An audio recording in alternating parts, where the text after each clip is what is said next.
इस टेंडर से आपका क्या लेना-देना है? इससे मेरा कोई भी लेना-देना नहीं है।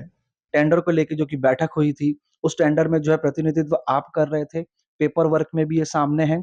तो आप कहते हैं एक और कि मेरा इस टेंडर से कुछ लेना-देना नहीं है, वहीं आप जो है उस बैठक में प्रतिनिधित्व करते हैं उस कंपनी का, उस टेंडर की बैठक को लेकर। उसका और टेंडर का कोई संबंध नहीं है, ये मुझे पता है।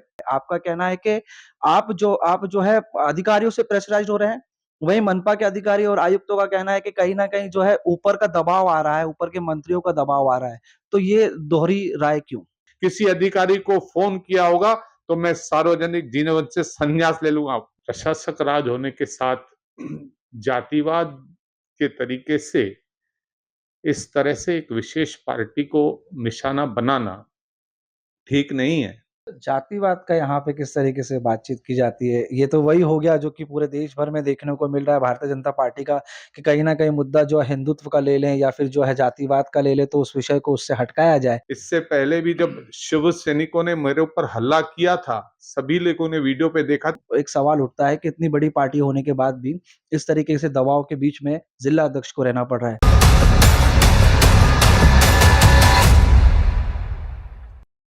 प्रशासनिक काल चल रहा है और ऐसे में टेंडर प्रक्रिया फिर टेंडर को लेके काफ़ी वाद-विवाद भी चल रहा है। ऐसे में सोशल मीडिया में और कई खबरों के माध्यम से आपने सुना भी होगा कि भारतीय जनता पार्टी के जो हाल ही में अध्यक्ष बने हैं, उल्लासनगर जिला अध्यक्ष प्रदीप रामचंदानी, इनको भी लेकर जो है विवाद में लिया जा रहा है। बातें जो है चल रही है कि इनका जो ठेका था वो कहीं न कहीं जो है विवादों में है, ब्लैक लिस्टेड किया गया था। तो क्या है पूरी जानकारी उसके बारे में अधिक जानकारी के लिए हमारे साथ खुद स्वयं प्रदीप रामचंदानी जी मौजूद है, जानने की कोशिश करते हैं कि जो ठेके को लेके विवाद चल रहा है। ब्लैक लिस्टेड की माँग की गई थी, ब्लैक लिस्टेड किया भी गया था। महानगर पालिका के आयुक्त ने जो है ब्लैक लिस्ट में उसको प्रक्रिया में भी डाल दिया था। लेकिन अब जो बातें चल रही है कि इसको लेकर फिर से चर्चा है कि ब्लैक लिस्टेड करने के बाद जो है इसके ऊपर स्टे लाया गया है या फिर किस तरीके से प्रतिक्रिया की जा रही है। तो जानना चाहेंगे इस टेंडर से आपका क्या लेना-देना है? देखिए, इससे मेरा कोई भी लेना-देना नहीं है। मैं राजनीतिक क्षेत्र में काम करता हूँ।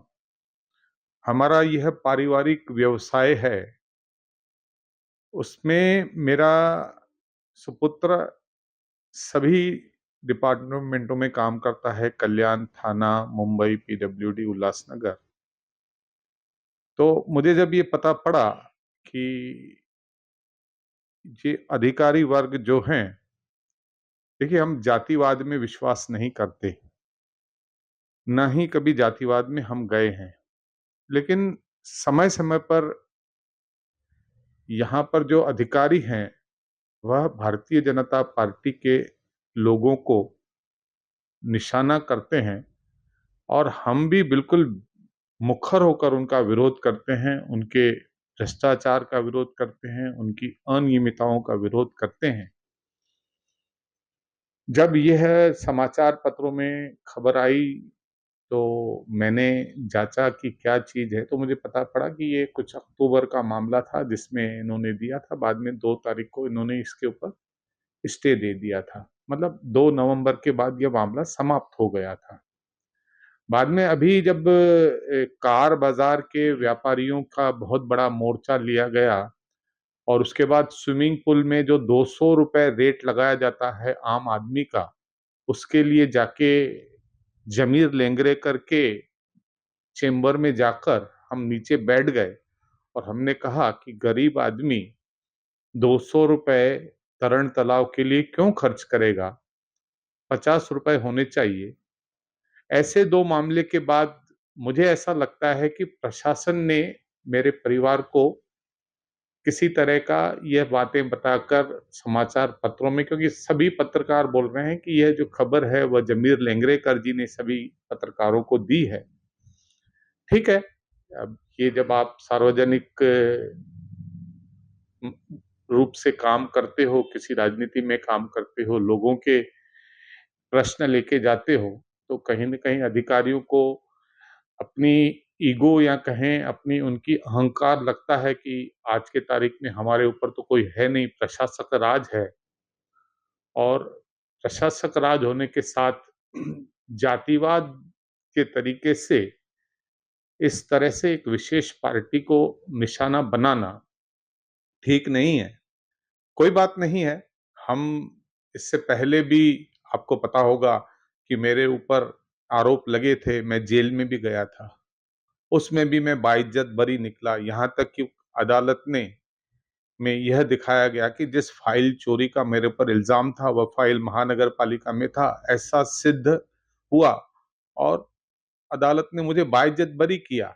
तो ऐसे झूठे केसों में झूठे जो मामला आप रहते हैं, उनकी उसकी मुझे आदत है, मैं अच्छी तरह से सामना करूंगा। और इस बात का भी मेरे परिवार के ऊपर अगर जो उन्होंने आया है, तो मेरे मेरा बेटे ने अभी तक मुझे इसकी शिकायत नहीं है, वह सक्षम है, वो न्यायालय में जाएगा, जो भी कुछ करेगा उन चीजों को वो ठीक करेगा।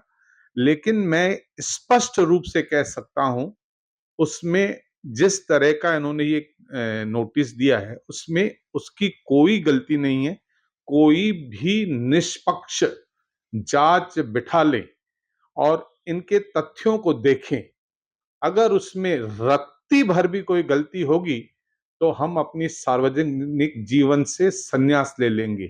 क्योंकि हम जब राजनीति में रहते हैं, एक प्रामाणिक काम करते हैं, एक ईमानदारी से काम करते हैं, उसी तरह से हमने अपने परिवार के लोगों को भी यह सबक सिखाया है कि प्रामाणिकता से काम करना, अच्छी तरह से काम करना और किसी भी अन्याय का डटकर मुकाबला करना।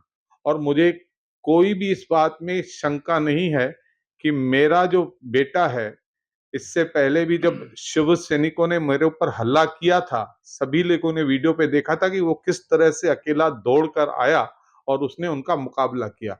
वह सज्ज है, वह मुकाबला करेगा, उसका जवाब उनको मिलेगा। लेकिन मैं इस बात के लिए बहुत दुखी हूं कि राजनीतिक क्षेत्र में काम करने वाले व्यक्तियों को इस तरह से बदनाम करने की जो साजिश प्रशासन कर रहा है, वह ठीक नहीं है। प्रदीप जी, आपने कहा कि इस टेंडर से आपका कुछ लेना-देना नहीं है, कुछ पर्सनल चीज़ है या फिर जिस तरीके से आप काम कर रहे हैं तो प्रशासनिक जो है आपके ऊपर दबाव बनाया जा रहा है। लेकिन प्रशासन में भी देखा जाए, राज्य में देखा जाए, केंद्र में देखा जाए तो भाजपा की सरकार है, भाजपा के जिला अध्यक्ष हैं और इस तरीके से अगर कोई महानगर पालिका का अधिकारी आपको इस तरीके से दबाव लाता है तो एक सवाल उठता है कि इतनी बड़ी पार्टी होने के बाद भी इस तरीके से दबाव के बीच में जिला अध्यक्ष को रहना पड़ रहा है। सबसे महत्वपूर्ण बात और सबसे खास बात ये है कि आपने कहा कि इस टेंडर से कुछ आपका लेना-देना नहीं है। लेकिन जो जानकारी मिली है, जो एविडेंस मिला है, उसमें पता चला है जब इस टेंडर को लेके जो कि बैठक हुई थी, उस टेंडर में जो है प्रतिनिधित्व आप कर रहे थे, पेपर वर्क में भी ये सामने है। तो आप कहते हैं एक और कि मेरा इस टेंडर से कुछ लेना-देना नहीं है। वहीं आप जो है उस बैठक में प्रतिनिधित्व करते हैं उस कंपनी का, उस टेंडर की बैठक को लेकर और कहीं न कहीं ये भी सवाल उठ रहे हैं कि पद में आने के बाद जब आपको पद मिला है, उसके पहले तो इस तरीके का जो है नहीं देखने को मिला, लेकिन प्रेशराइज़्ड किया जा रहा है। आपका कहना है कि आप जो है अधिकारियों से प्रेशराइज़्ड हो रहे हैं, वहीं मनपा के अधिकारी और आयुक्तों का कहना है कि कहीं न कहीं जो है ऊपर का दबाव आ रहा है, ऊपर के मंत्रियों का दबाव आ रहा है। तो ये दोहरी राय क्यों? भैया, पहली बात तो आप कह रहे हो कि मैं प्रतिनिधित्व कर रहा था, ऐसा कुछ नहीं है। जरूर मैंने आयुक्त को यह कहा था कि एक बैठक में मैंने उनसे ये कहा था कि आप इसमें हियरिंग दीजिए, सुनवाई दीजिए, क्योंकि ये पूरी तरह से जिस आपने जीआर के तहत ये कार्रवाई की है, वह उस जीआर के भी विरुद्ध है। ये मैंने अपने पुत्र की तरफ से उससे कहा था। मैंने उनसे कोई फेवर नहीं मांगी थी या मैंने उनको कोई दबाव नहीं डाला था। हमने केवल उस जो जिस तरह से मेरे बेटे ने बताया कि टेंडर में कंडीशन है कि आप अपील में जा सकते हो और अपील के जो फैक्ट्स हैं, वो मैंने कमिश्नर को बताए थे।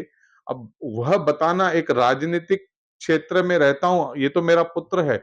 कोई आम आदमी भी आए, उसके ऊपर भी अगर अन्याय होता है, तो सबसे पहले हम खड़े रहेंगे। ये तो उसने मुझे बताया मेरे ऊपर अन्याय हुआ है। हमारे पास कितने लोग आते हैं, अभी कार बाजार के लोगों के ऊपर अन्याय हुआ तो हम खड़े हुए, किसी का पुलिस का अन्याय होता है तो हम खड़े रहते हैं। तो ये पूरा उल्लासनगर हमारा परिवार है ना, उसमें हम कैसे नहीं प्रतिनिधित्व करेंगे।